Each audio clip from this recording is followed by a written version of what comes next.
You also heard about the African American Teachers Association? All right, he spearheaded that with G2 and Van and other folks as well.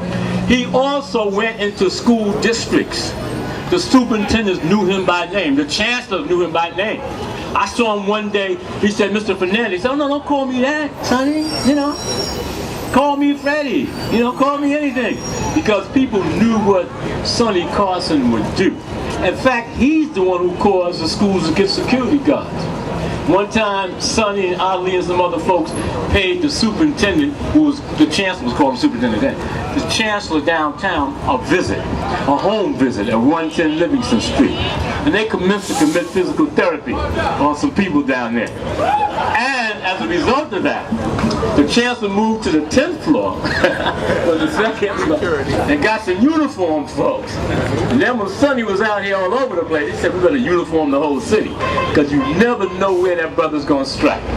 Now remember, he was a trailblazer, so he renamed Reed Avenue, Malcolm X Boulevard. And then he said, what's the name of that school over there? 262.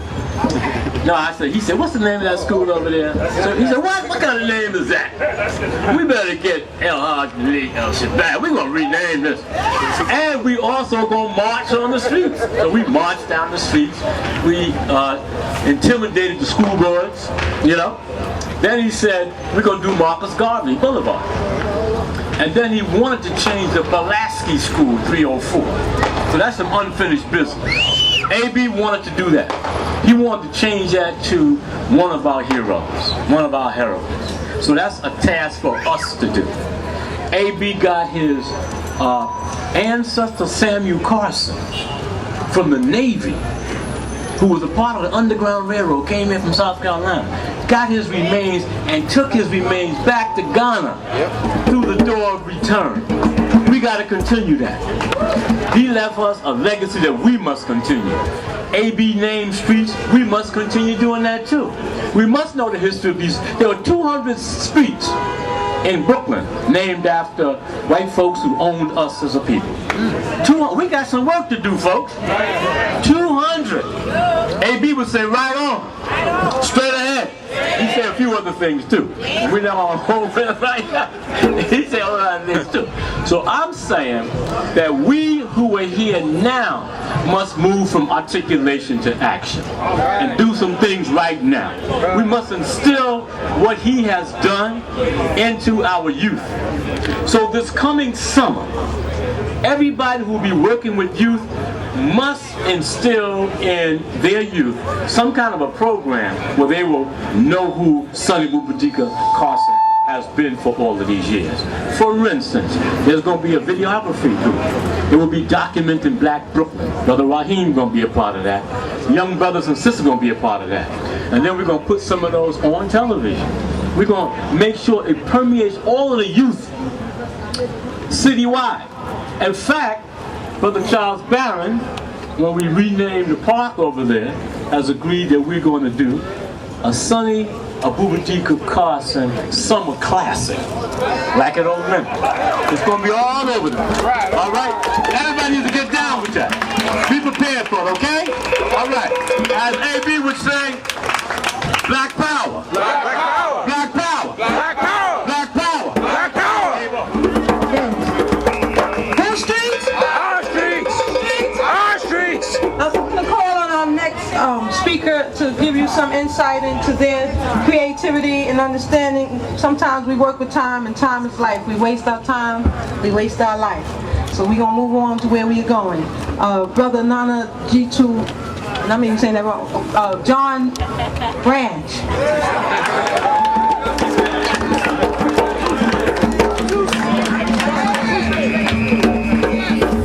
Whose streets? Our streets.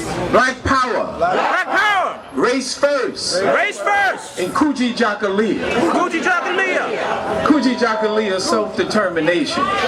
The second principle of the Nguzo Saba says that we have to define ourselves, name ourselves, and speak for ourselves instead of being defined and spoken for by others.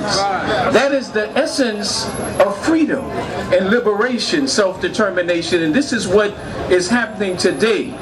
This is the focus of today.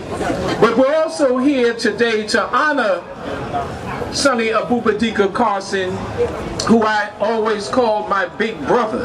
And I told Sonny, because sometimes people used to walk up to me and say, "Are you Sonny Carson? We got the same kind of stature. We have to wear the same hat and the African, West African suits."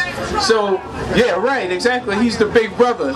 And we always shared stories. He was the big brother too, growing up in Brooklyn, because he was a member of the bishops and I was a member of the chaplains down in Fort Greene. But the important thing is that out of the street, many of us rose to contribute to the community, and this is what Sonny did. Sonny, we need to really tell the whole story, and Michael Hooper and many others touched on what he's done here in Brooklyn. Brooklyn owes him the naming of the street because Sonny had done so much. And Michael Hooper mentioned the Malcolm X School of Common Sense. My oldest daughter, who's 44 years old now, she went to that school before my other children went to Uhuru Sasa. So Sonny set the tone for black independent schools, because after that then the other schools start popping up, Uhuru Sasa and many schools around the country. But it was Sonny who was the pioneer in that. Sonny has done so much. Restoration Corporation, he's the one that jacked up Robert Kennedy, to make that happen. People need to know about that when they see that. Of course, we know the African burial grounds and the street naming, so Sonny deserves it. And because he was filled with self-determination, he was going to speak his mind right in your face. But we cannot allow people to turn that around and say that he hadn't done anything and he was negative. He did a lot of great things in Brooklyn, and he deserves to have a street named that. More than that, he's one of the heroes in Brooklyn, and so we need to tell his story. We need to speak his special truth, because we have to stand behind our brother. So I'm glad to be here today. Self-determination is in the air. Black power. Black power. Whose streets? Our streets. Sonny Abubadika Carson. Sonny Abubadika Carson. His spirit shall live forever, because you see that he ain't dead. Because, this is why, his spirit brought us here today and continues to agitate, educate, and organize. Sante Sana.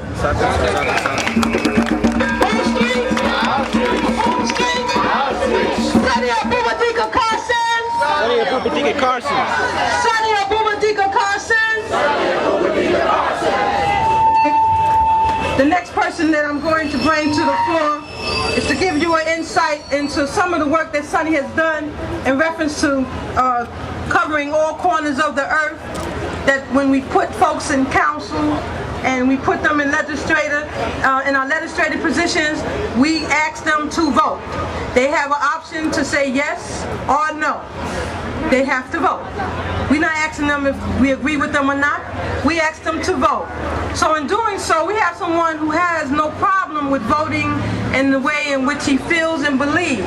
And so we're going to call on a brother that don't need no introduction, Charles Barron.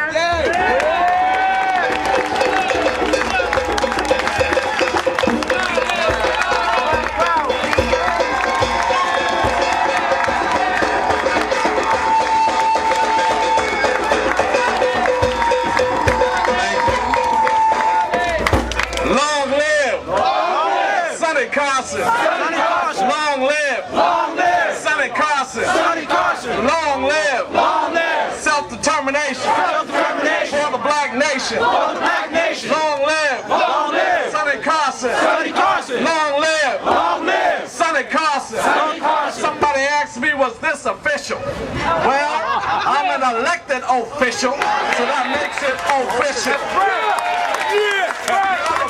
Community, you want it, that makes it official. We have some reverends out here who are officially representing God, that makes it official. We can't have no white members of the city council be the ones that determine whether something for us is official